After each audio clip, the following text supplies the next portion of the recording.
Boa noite, igreja. Paz do Senhor, amém? Eu falo que o maior desafio não é você ir pregar fora da sua casa, fora da sua igreja.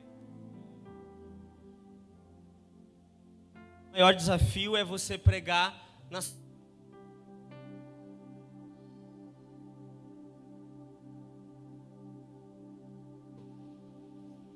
Vamos procurar um aqui, achei um aqui.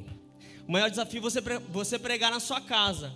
E calma, eu não estou vindo para Guaraí, mas por ser família vitoriosa, é uma alegria estar aqui com vocês. Muitas pessoas me veem aqui transitando com a câmera e correndo e durante o dia, mas poucos sabem minha história. Em 5 minutos quero resumir. Eu nasci em Atibaia, com 18 anos fui para o seminário em Campinas, comecei meu seminário lá, depois fui para a Argentina concluir a minha formação, e lá eu fiz uma formação de música e também... a ênfase do meu seminário era chama pastoral juvenil, né, que é um pastoreio com jovens, né? Então desde então o meu ministério foi envolvido com música e com jovens, foi esse cuidado, esse trato com jovens, e desde então Deus tem feito grandes coisas, e por onde Deus tem me levado, eu tenho visto a boa mão de Deus. E eu falo que é uma alegria estar aqui com vocês. Eu me sinto realmente em casa. É um privilégio estar com vocês mesmo, de verdade. Eu convido você a baixar sua cabeça, fechar seus olhos. Nós vamos orar e pedir para que Deus se revele nesse momento a nós.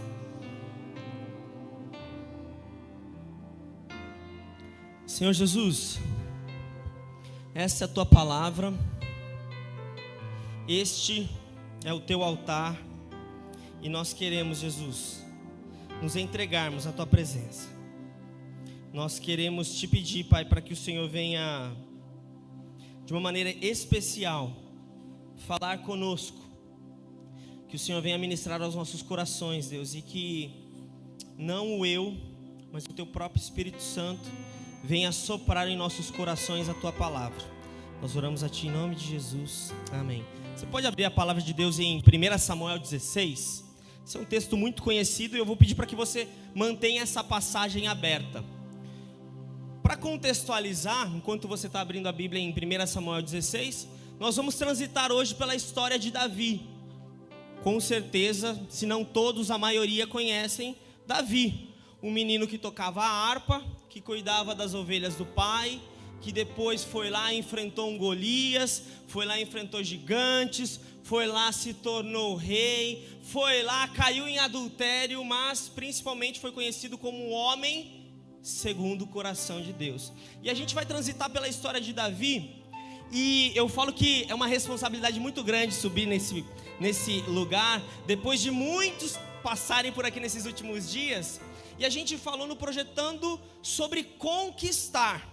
Só que existe o lugar que você está e o lugar da conquista. E entre esses dois lugares, eu quero trazer 4 ambientes proféticos que você vai passar até conquistar. Repita comigo: 4 ambientes proféticos.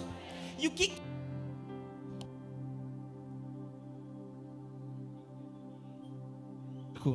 O ambiente profético não tem microfone.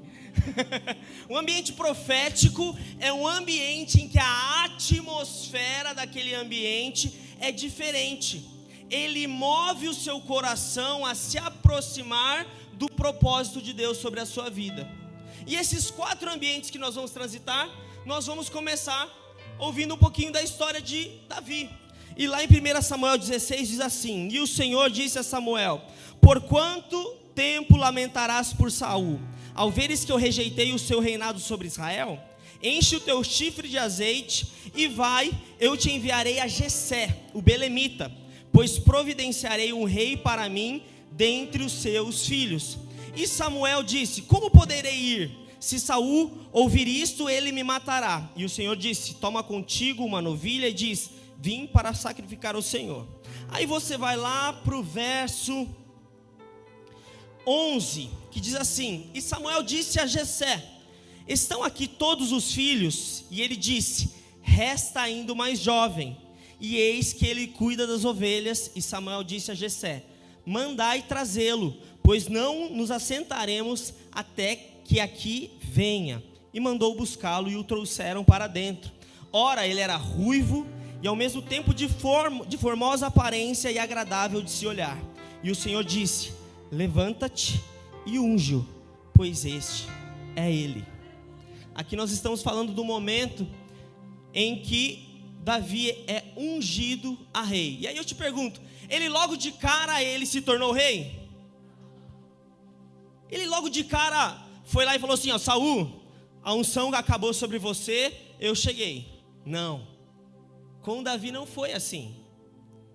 Porque da palavra que Deus declara até a promessa se concretizar, existe alguns ambientes proféticos que Davi transitou. E o primeiro ambiente profético que Davi transita é um campo de ovelhas. Davi basicamente fazia duas coisas nesse lugar: tocava a harpa e cuidava das ovelhas, protegia as ovelhas. E esse lugar é um lugar em que poucas pessoas vão ver. Deus às vezes nos tira de ambientes de grande visibilidade e nos leva para ambientes afastados, porque é em batalhas silenciosas que o poder de Deus se aperfeiçoa em nós. E foi exatamente assim na vida de Davi. Davi pega, ele vai cuidar das ovelhas e lá ele enfrenta leões, ele enfrenta ursos. E o mais interessante é que a Bíblia ali só vai relatar depois sobre isso. A Bíblia não diz que Davi voltou até a casa do pai e disse: pai, hoje eu matei um leão, hoje eu matei um urso para cuidar das suas ovelhas. A Bíblia não relata. A Bíblia relata lá na frente que Davi enfrentou ursos e leões. Ou seja, o primeiro ambiente profético que você vai transitar é em batalhas silenciosas. Às vezes você não está entendendo por que as pessoas não notam as coisas pesadas que você tem enfrentado. Às vezes você está transitando em ambientes que você fala assim: Deus, será que ninguém vai me reconhecer? Será que ninguém vai notar todo o esforço que eu estou tendo? Mas calma, porque o primeiro ambiente profético que Deus quer te levar é para batalhas silenciosas. É porque é nesse momento que você tem que entender o porquê de você estar nesse ambiente. Repita comigo a palavra obediência. O primeiro propósito do primeiro ambiente profético é você corresponder ao chamado de Deus. E corresponder ao chamado de Deus não é fácil. É pesado. Porque eu imagino Davi. Com certeza ele era tão grande como eu. Com certeza. E aí ele está lá diante de um urso. Pastor Alexandre, vem cá, vamos fazer essa comparação. Um urso polar.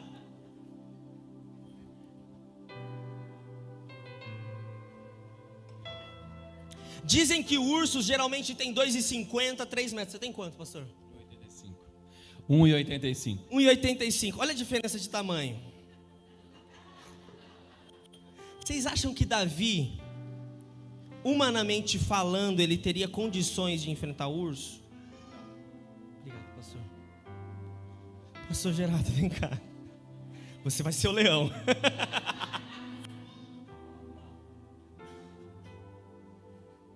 Meu Deus. Vocês acham que Davi teria condições de enfrentar um leão? Meu Deus. Meus queridos, eu acho que vocês não entenderam. Quando Deus te leva e quando você decide obedecer, não é na sua força, não é do seu jeito, e é no anonimato. E no anonimato ele mexe com o nosso ego. Ele destrói o nosso ego. Porque para você viver aquilo que Deus tem para a sua vida, não pode existir o eu. O lugar que Deus quer te colocar, não pode existir a sua vontade, o seu jeito. É um ambiente em que você transita na vontade do Pai. Nesse lugar profético, Deus gera em nós um espírito aprovado. Essas pequenas batalhas não vistas, elas serão reconhecidas lá na frente, vão te preparar para lugares maiores e para enfrentar desafios maiores. Às vezes você não entende por que você está no anonimato, por que você tem enfrentado essas coisas, mas na verdade o seu caráter, o seu projeto, o seu chamado, o propósito que Deus tem para a sua vida está sendo aperfeiçoado. Leva tempo, e não leva tempo cronos, que é um tempo cronológico, o tempo que a gente conta, é o kairos, é o tempo da manifestação, do agir de Deus. Você precisa compreender que o primeiro ambiente profético que você vai passar é com as ovelhas, é em silêncio, é no secreto. Mas aí surge o segundo ambiente profético. Repita comigo: o segundo ambiente, a mesa do Pai. Eu acho que você não entendeu. A mesa do Pai. Então Samuel pergunta: Jessé, você não tem mais filho não? Porque chegou vários caras aqui muito legais, tops, grandes, fortes, mas nenhum deles chamou a atenção do coração de Deus. Aí Jessé fala o quê? Tem mais um. Gente, Davi, ele não estava no quarto dele jogando videogame. Davi, ele estava sendo obediente a Deus. E quando ele chega, ele estava arrumadinho? Não, ele estava cheirando ovelha. Ele estava cheirando o sangue das batalhas que ele passou e ele enfrentou. O segundo ambiente profético que Deus quer te levar até você cumprir o propósito que Deus tem para a sua vida é na mesa do Pai, por dois motivos. O primeiro motivo é porque Deus, ele quer resgatar a identidade de filho. Eu não sei da sua história, eu não sei como foi a sua relação com os seus pais, mas essa noite Deus tem me dito que independente do seu passado, independente do contexto que você tenha vivido, o seu lugar é na mesa do Pai. Porque antes de Deus te levar ou te colocar em posições grandes, Ele precisa curar, Ele precisa tratar, Ele precisa preencher um lugar, um vazio que preenche exatamente com o tamanho da paternidade que Deus tem sobre a sua vida. Deus, Ele é seu Pai.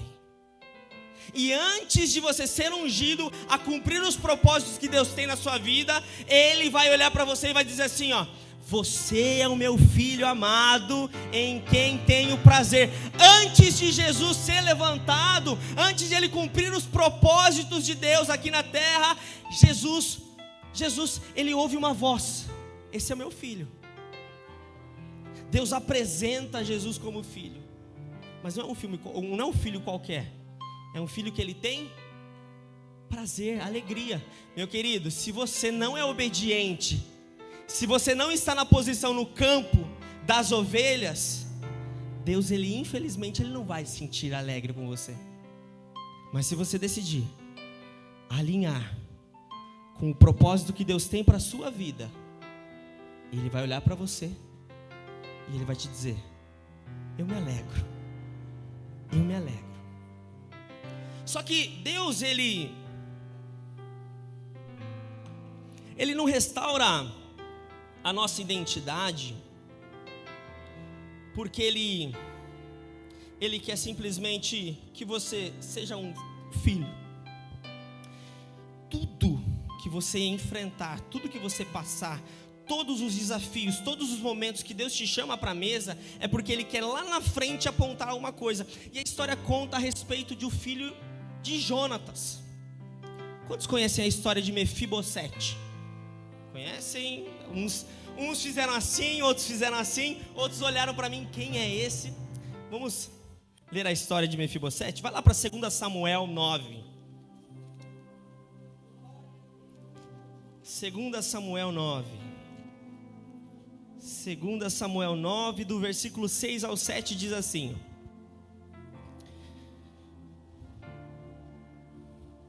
Aliás, vamos voltar um pouquinho.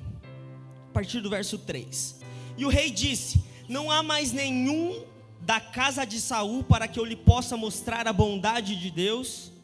E Ziba disse ao rei: Jonatas ainda tem um filho, que é aleijado do seu pé. E o rei disse a ele: onde está ele? E Ziba disse ao rei: eis que ele está na casa de Maquir, filho de Amiel, em Lodebar. Então o rei Davi mandou buscá-lo e o retirou da casa de Maquir, filho de Amiel, de Lodebar. Ora, quando Mefibosete, o filho de Jonatas, filho de Saul, chegou até Davi, ele caiu sobre a sua face e fez reverência. E Davi disse: Mefibosete. E ele respondeu: eis aqui o teu servo. E Davi disse a ele: não temas, porquanto certamente te mostrarei bondade por causa de Jonatas teu pai, e te restituirei toda a terra de Saul teu pai, e tu comerás pão à minha mesa continuamente.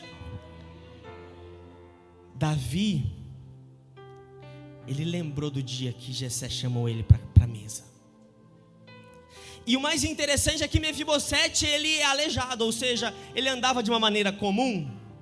Não, com certeza esse defeito, essa má formação, esse acidente que gerou isso, fazia com que as pessoas olhassem para ele de uma maneira comum?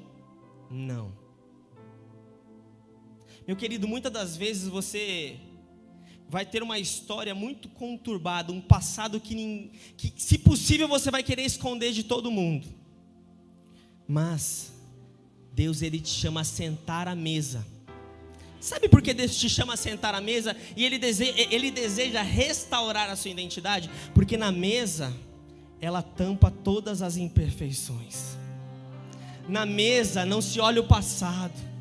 Na mesa não se olha de onde você veio, se olha a identidade que Deus planta no seu coração. Deus, ele não vai fazer nada na sua vida sem que tenha um propósito.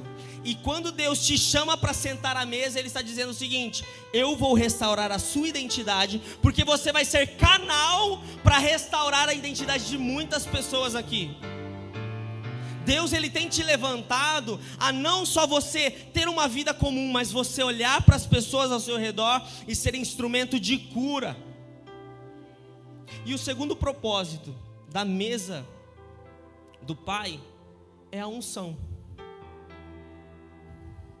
A unção é um momento de separação. Não é um momento em que as coisas simplesmente vão acontecer, mas é um momento que Deus reconhece algumas escolhas e a sua obediência a Deus. Eu estava aqui no dia que a pastora Kelly foi consagrada, e a pastora Kelly já era pastora antes de ser ungida. Porque o que ela fazia levou para a posição dela. Não foi a unção que a tornou a pastora, foi a obediência dela, a voz de Deus que levou para aquele momento. Quando Davi decide, muito jovem, obedecer à voz de Deus, ele está dizendo o seguinte: eu não sei o que vai ser da minha vida, eu só sei de uma coisa: Deus me deu uma ordem, eu vou obedecê-lo. Mesmo que seja no anonimato, mesmo que eu tenha que enfrentar ursos, mesmo que eu tenha que enfrentar leões, eu vou cumprir a voz de Deus, eu vou ouvir a voz de Deus. Então entenda, meu querido, às vezes a gente quer visibilidade, às vezes a gente quer ser reconhecido, mas o reconhecimento, ele vem depois da obediência, ele não vem antes. Você não é reconhecido e depois você obedece, então Deus reconhece. Se você decide viver o ano da conquista, que é o que nós temos gerado no Projetando e vamos gerar ao longo desse ano, é necessário que você tome uma decisão, que você saia do ambiente de onde você está, você vá até o campo das ovelhas, para que você obedeça a voz do Pai, que então você vai começar a ser alguém lembrado, e Deus vai derramar sobre você a identidade de filho. E aí então nós vamos para o terceiro ambiente profético.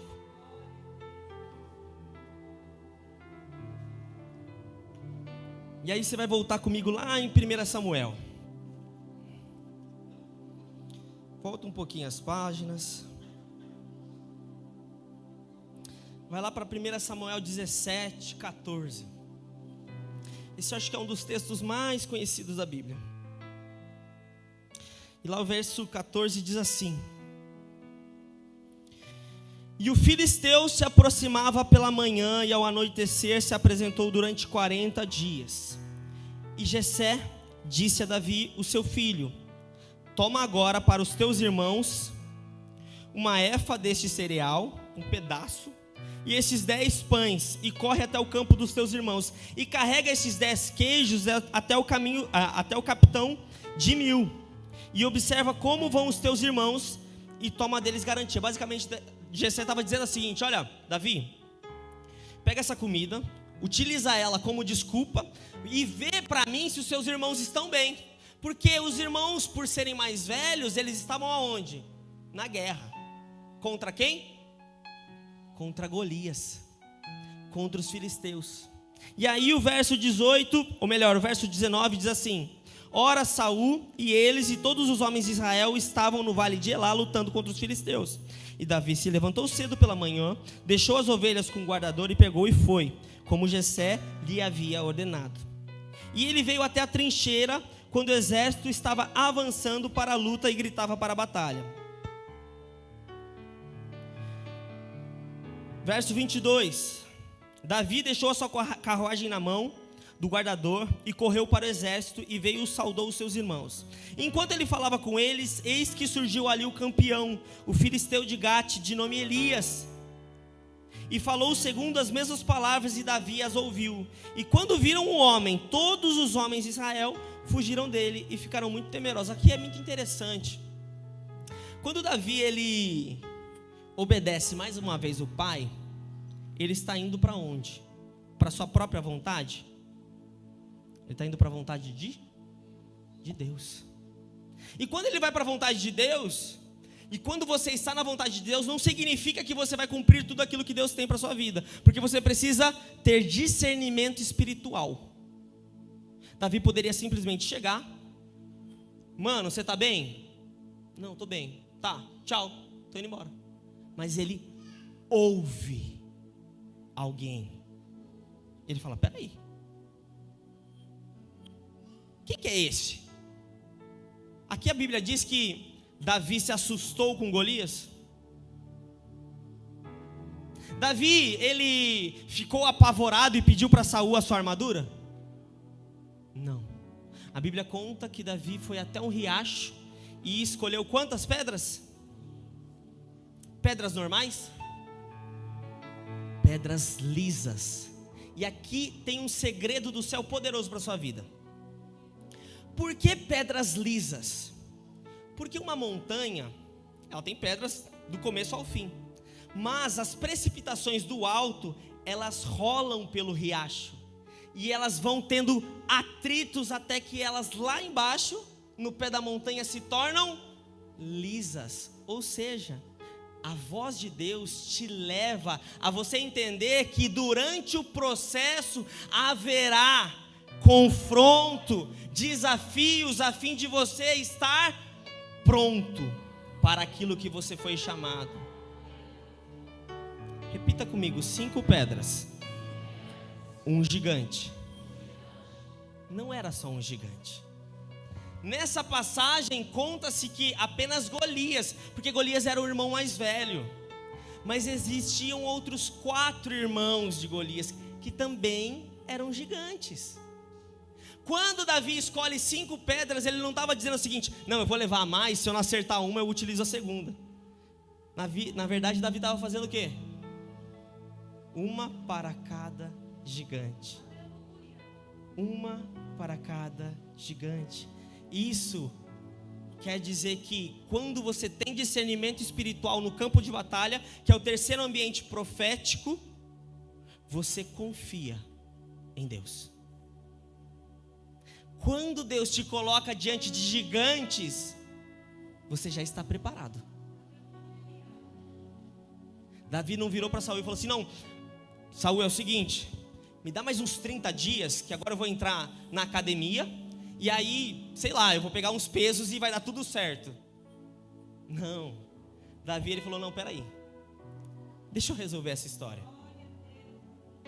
O ambiente profético do campo de batalha é um ambiente que vai te levar para a vontade absoluta de Deus, para o propósito de Deus, mas você precisa estar preparado. E aí você tem que olhar para a sua vida e falar assim, peraí, se eu não estou preparado, significa que eu tenho que fazer o quê? Ainda é hora de enfrentar ursos e leões. Um discernimento espiritual, ele te faz entender exatamente onde você deve estar, como você deve se preparar. E não é vergonha você dar um passo para trás. Não é vergonha você abrir mãos de projetos humanos para fazer a vontade de Deus. Não há problema você abrir mão de coisas para conquistar o que Deus tem para a sua vida, para acessar o céu. Deus, Ele quer que você conquiste. Deus, Ele se importa com o seu avanço, mas é necessário que você compreenda as etapas, os ambientes que Deus, Ele vai utilizar para aperfeiçoar você. Primeiro Ele vai te levar para o campo da ovelha. Você precisa sentir o cheiro da obediência. As pessoas precisam olhar para você e ver a obediência. Elas precisam chegar em você e fazer assim, ó, nossa, você cheira uma pessoa que é obediente à voz de Deus.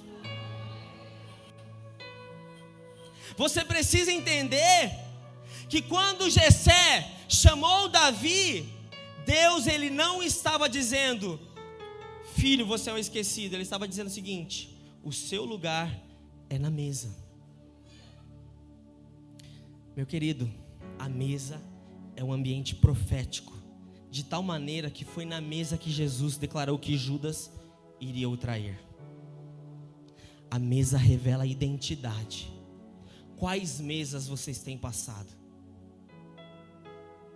Quais ambientes que as pessoas têm te encontrado? E aí nós temos o terceiro ambiente, que é o campo de batalha. E nesse ambiente, Deus, Ele deseja que você o confie, não 99%, não 90%, mas 100%. Deus, Ele te pede tudo. Quando Deus, Ele fala com Abraão, ei Abraão, sabe Isaac, o filho da promessa? Me entrega. Deus, Ele queria acessar o coração de Abraão por inteiro. E Abraão, ele diz assim, não, nossa Deus, agora? O menino está bonito, está crescendo, está correndo de um lado para o outro. O que Abraão faz? Ele obedece. Sabe por que ele obedece? Porque antes de Deus dar a promessa para Abraão, Abraão deu o seu coração para Deus. É necessário que você se entregue por inteiro, porque só você se entregando por inteiro que você acessa um ambiente de 100% da confiança de Deus. Porque é nesse ambiente que Deus provê. É nesse ambiente que Deus, Ele deseja manifestar o seu poder. E por fim nós temos o quarto ambiente, que está lá em Samuel 22, vamos lá.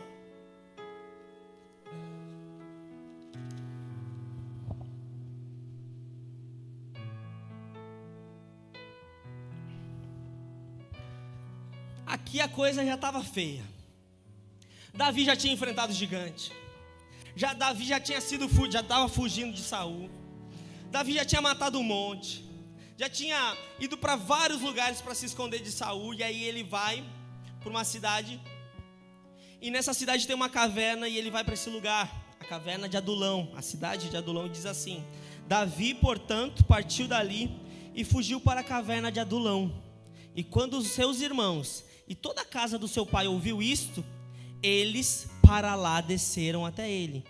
E todos os que estavam em aflição e todos os que estavam em dívida e todos os que estavam descontentes se juntaram a ele, e ele se tornou capitão sobre eles, e com ele havia cerca de 400 homens. Ali no verso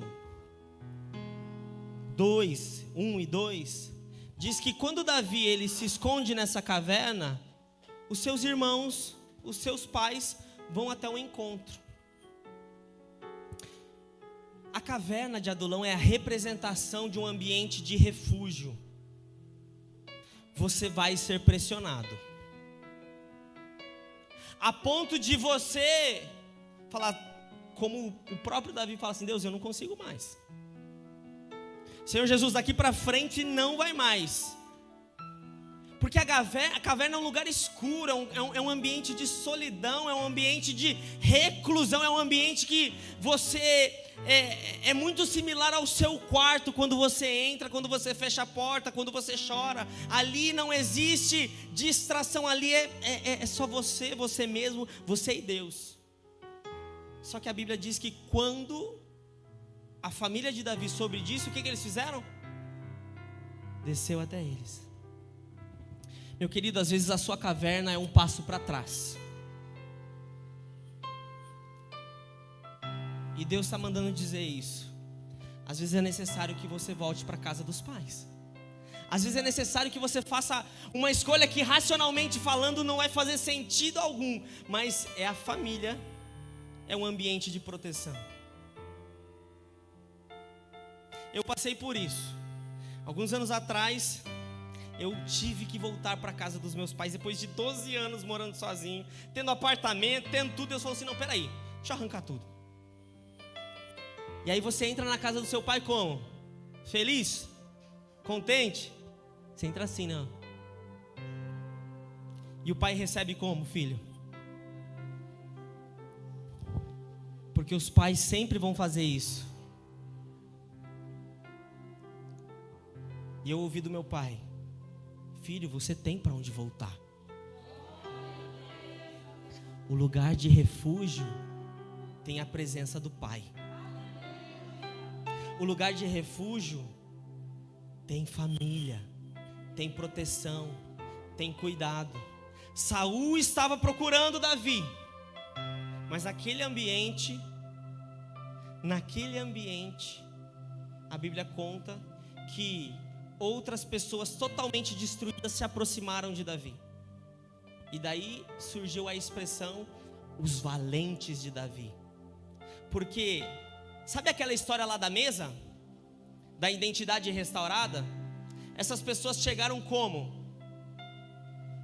Endividados, frustrados, amargurados. E de lá saíram como? Valentes. Às vezes o lugar de refúgio, às vezes o lugar de dar 1, 2, 3, 4 passos para trás, é o ambiente que Deus quer te colocar para que você seja instrumento de cura para a vida das outras pessoas.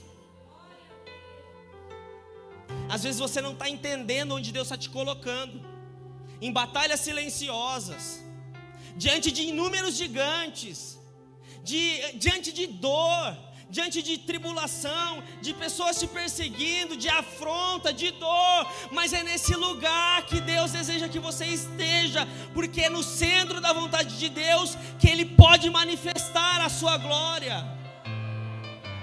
Jesus, Ele quer ser tudo na sua vida, para que o propósito dEle seja estabelecido. Antes de Ele entregar a conquista que você deseja, Ele quer conquistar o seu coração. Antes de você viver as promessas de Deus, você precisa experimentar aquele que entregou as promessas. Eu quero te convidar a se colocar de pé.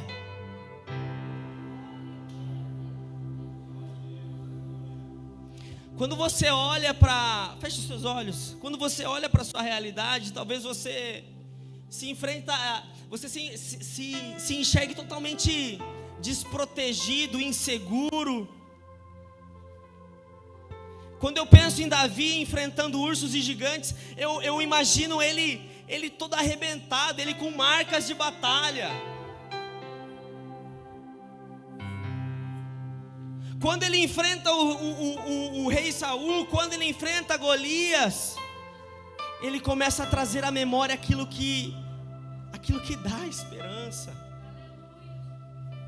Talvez o ambiente que você esteja agora não faça nenhum sentido, mas é porque Deus ele quer abrir os seus olhos espirituais para você enxergar qual é o propósito dele. E lá em Romanos 8,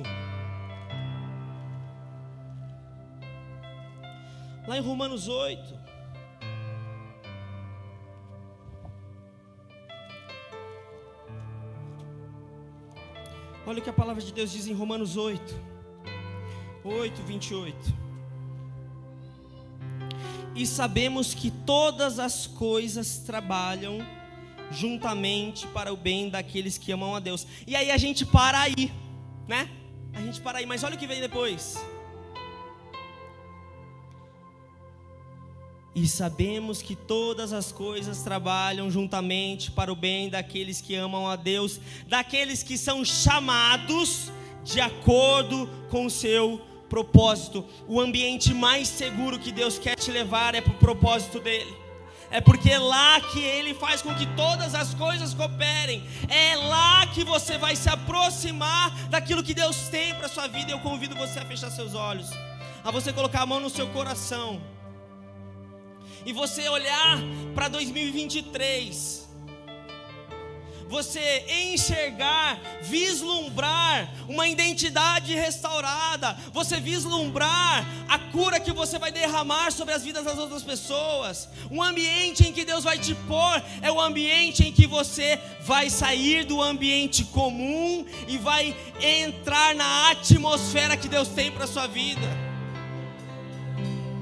Senhor Jesus, nós te pedimos, Pai, que o Senhor olhe para nós,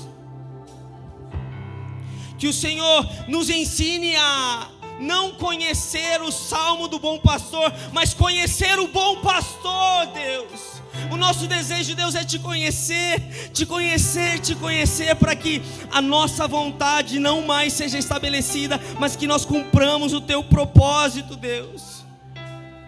O nosso anseio, Senhor Jesus, é que o Senhor olhe para nós e o Senhor resgate a nossa identidade de filho.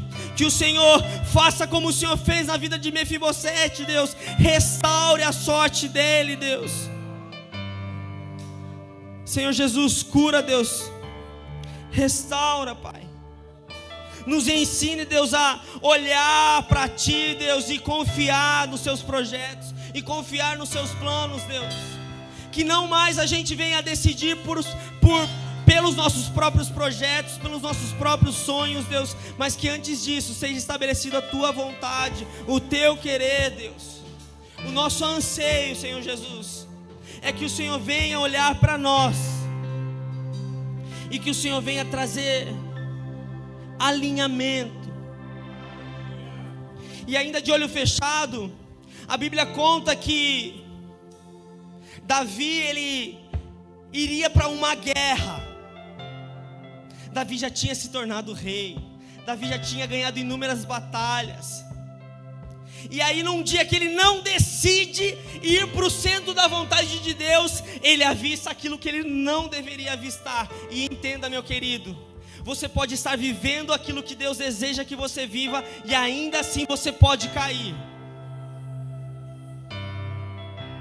É necessário que você vigie de dia e de noite, de dia, e você cumpra de maneira plena, de maneira perfeita aquilo que Deus tem para a sua vida, para que você não deixe de viver depois de conquistar o centro da vontade de Deus. Davi, ele teve inúmeras consequências após um ato.